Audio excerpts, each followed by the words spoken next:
Budget 10 juta, mau dapat laptop kencang? Sepertinya laptop ini tentunya sangat cocok buat kalian. Kenapa? Karena dengan harga 9 jutaan kalian dapat Core i5 generasi 11, RAM 8GB dan SSD 512GB plus layar gede, sudah Full HD, panel IPS level. Assalamualaikum warahmatullahi wabarakatuh. Kembali lagi di channel Bojaka Store. Oke, hari ini kita akan kembali melakukan short review pada laptop dengan layar jumbo. Dalam 1 bulan ini adalah laptop ketiga layar jumbo yang kita lakukan short review.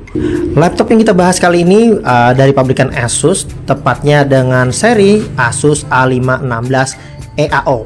Nah, jadi bedanya apa? Sebelumnya kita sudah pernah melakukan short review pada Asus A516 EAO versi Core i3 generasi 11. Nah, ini versi Core i5 generasi 11, tepatnya generasi 11-nya 1135G7. Tentunya ada peningkatan performa dari versi Core i3-nya.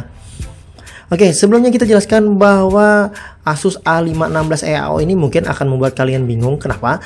Karena memang pada box dan juga pada daerah area keyboard, Asus A516 EAO yang beredar di Indonesia ini tertulis sebagai Asus X515. Entah kenapa kita juga bingung, sepertinya ini adalah varian global ataupun internasional. Namun Asus yang masuk ke Indonesia mungkin sedikit agak tanda kutip males ya untuk memodifikasinya dengan seri yang mereka sebutin. Kenapa tidak ditulis aja sini Asus A516 EAO? Ya, wallahu alam, kita juga nggak tahu ya. Yang penting untuk spesifikasi semuanya sama. Oke, kita bahas untuk varian pertamanya, kita bahas untuk form factor. Form factornya sama dengan Asus A516 biasa ya. Dia menggunakan panjang 36 cm, kemudian lebar 23,5 cm dan ketebalan 2 cm.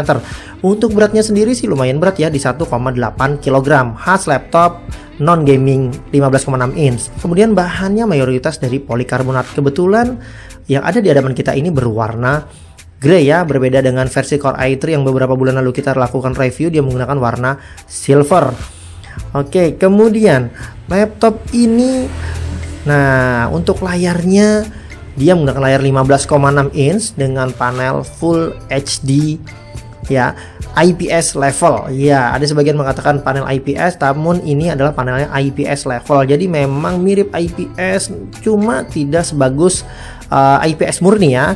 Kemudian untuk kecerahannya di 200 nits dan untuk color gamutnya di 45% NTSC atau sekitar 72% sRGB. Jadi memang ini untuk konten kreator ya, buat iseng-iseng nggak masalah sih. Kalau buat profesional sepertinya jangan. Lebih baik cari yang memang saturasi color gamutnya ya di 70 minimal ya 100% sRGB atau 72% NTSC. Oke, selanjutnya untuk bingkai layarnya tadi kita bahas lagi. Bingkai layar di sini sih sebenarnya keren ya, sudah tipis juga, area atas terdapat masih ada untuk kamera ya. Kameranya sih biasa banget ya, tidak ada ya dikatakan bagus nggak, jelek ya, jelek lah kita katakan. Yang penting ada buat kegiatan daring ataupun online. Namun menurut saya tidak bisa dijadikan buat profesional untuk zooming ataupun CloudX ataupun Google Meet. Kalian lebih baik cari kamera webcam tambahan dari pihak ketiga. Kemudian di sisi bawah ada tulisan Asus. Oke, selanjutnya kita masuk ke dapur pacunya ya. Dia menggunakan Intel Core i5 1135G7. Dia menggunakan konfigurasi 4 core dan 8 thread dengan base clock di 2,4 GHz dan turbo boost clock up to 4,2 GHz. Nah, untuk fabrikasinya dia 10 nanometer. Nah, untuk performanya lebih kencang, dia ditandem dengan RAM 8GB 3200 MHz yang masih bisa di-upgrade hingga 16GB.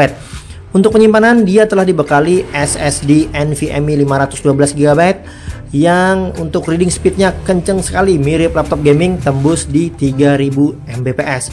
Apabila dirasa kurang, kalian masih bisa menambahkan SSD SATA ataupun harddisk SATA, karena pada laptop ini dibekali HDD maupun SSD SATA kit. Nah, jadi kalau kurang gede tambahin aja. Nah, untuk selanjutnya kita masuk ke kita uji benchmark dulu ya. Ikuti. Nah, ini dia uji benchmarknya. Oke, selanjutnya kita ke sisi keyboard. Nah, sisi keyboard di sini nampaknya ya karena memang ukuran besar, sudah sepantasnya dia mendapatkan area numeric pad pada sisi kanannya ya. Ada angka-angka. Kemudian untuk tombol power on berada di pojok kanan menyatu dengan area keyboard. Nah, di sini hanya ada caps lock yang memiliki lampu indikator. Nah, selebihnya tidak ada backlight keyboard dan memang feel-nya sih saya katakan biasa saja ya, tidak ada kelebihan apapun untuk untuk pengalaman mengetik sih biasa saja menurut saya. Syukurnya dia memiliki ukuran tut yang lumayan besar dan juga jeda antar tut yang memudahkan kita untuk tidak salah dalam mengetik. Oke, selanjutnya kita ke area touchpad. Touchpadnya berukuran sedang ya. Tidak ada jeda pembeda antara klik kiri dan klik kanan. Sudah mengenali sentuhan beberapa sidik jari. Ya, enak lah pokoknya. Oke, untuk sisi audionya dibekali 2 buah speaker yang ditenagai oleh Sonic Master ya. Di sini tadi untuk fiturnya. Oke, kita masuk ke sisi port-portnya ya. Di sisi kiri terdapat Kensington lock, 2 buah USB generasi ketiga ya. Kemudian combo jack audio 3,5 mm.